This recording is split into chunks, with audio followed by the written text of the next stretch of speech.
In prison, you live for that moment. You live from day to day. In prison, every second matters. You live day by day, never knowing what the next moment might bring.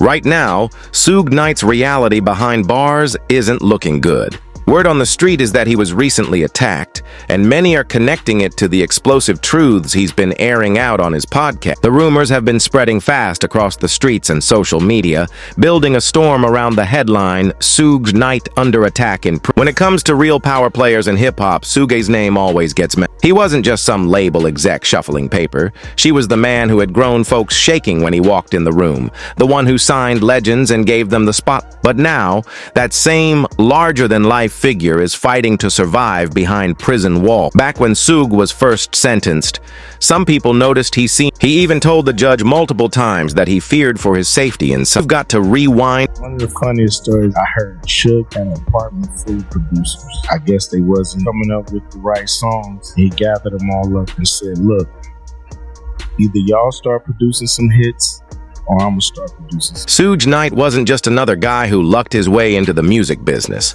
He came straight out of the hood, carrying a street savvy most record executives could never match. What he built with Death Row Records went beyond platinum plaques and chart-topping singles. It was about respect, loyalty, and proving that this game was real. Under his rule, Death Row became the most feared and respected label in hip-hop, launching the careers of icons like Dr. Dre, Snoop Dogg, and Tupac Shakur. These weren't just artists.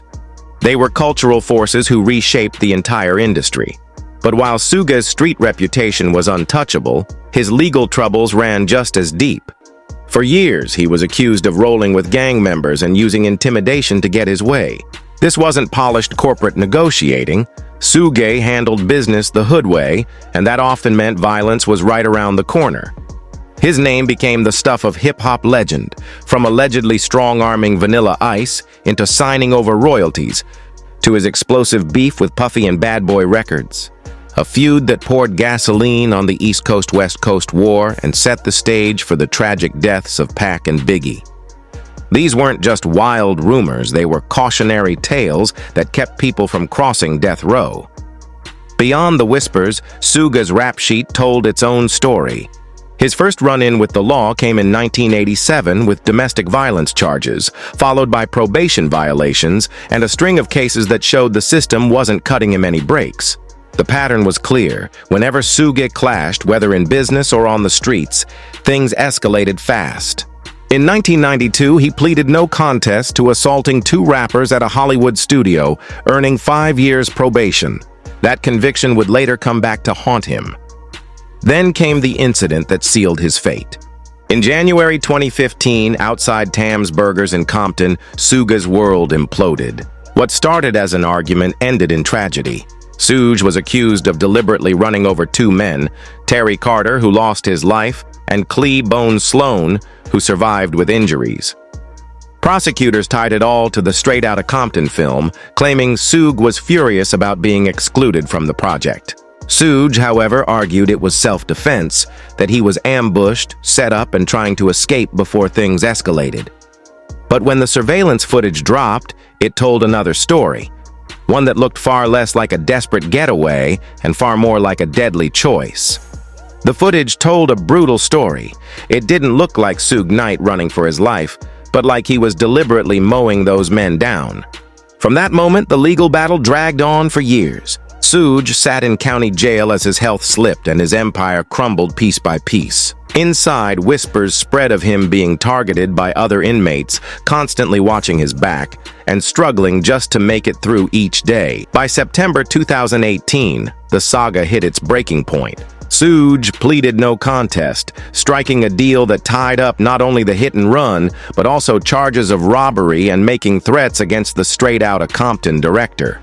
What should have been an 11-year manslaughter sentence doubled to 22 years because of old convictions from 1987 and 1992. Add 6 more years under the third strike law, plus another year for using his truck as a deadly weapon. The total came to 28 years. No chance of parole until 2034, when Suge will be 69. The courtroom that day was heavy with emotion. Terry Carter's family poured their pain out, calling Suge everything but a child of God and demanding justice for their loss. For once, the man who had built his career on fear looked broken, realizing he might never see freedom again. When he was finally led off to R.J. Donovan Correctional Facility in San Diego, one question hung in the air. How would a man who once ruled hip-hop's most feared label survive in a place where his reputation meant nothing? Inside, respect isn't inherited. It's tested every day. Suge's fall from powerful music mogul to just another inmate was like watching an empire collapse in slow motion. The luxury cars, the star-studded parties, the aura of untouchable power, all gone. Now it was count time, chow time, and lights out when the guards said so. For Suge, the real battle wasn't just serving time. It was making it. Suge's situation behind bars is unique, and what makes it so fascinating to people on the outside isn't just his fame, it's the weight of his reputation. Unlike some celebrity inmates who can blend in quietly, Suge's name carried power in the streets long before he ever stepped into a cell, and in prison that kind of name spreads fast. From the moment he got processed, word started circulating about him. Stories of run-ins with other inmates, threats from rival gangs, and the constant challenges that come with being a high-profile figure locked down. But the deeper you look, the messier it gets. One thing consistently confirmed is Suge's declining health. The once imposing figure has been facing serious medical issues, sparking concern about whether his vulnerabilities could make him a target. He's dropped from over 350 pounds to around 315, weight loss that wasn't planned but forced by untreated injuries, lack of proper diabetes care, and harsh prison conditions. A lot of kids saying they get their input off of rap music or rap artists or entertainment. I think some of that could be true, but most of it, I would like to understand that basically all the artists who's involved, and if they get in trouble, these guys have record companies that get them high-powered lawyers. That right there shows Suge knows exactly how the game works. He's seen firsthand how the system comes down harder on cats from the hood than it does on celebrities with money and connections.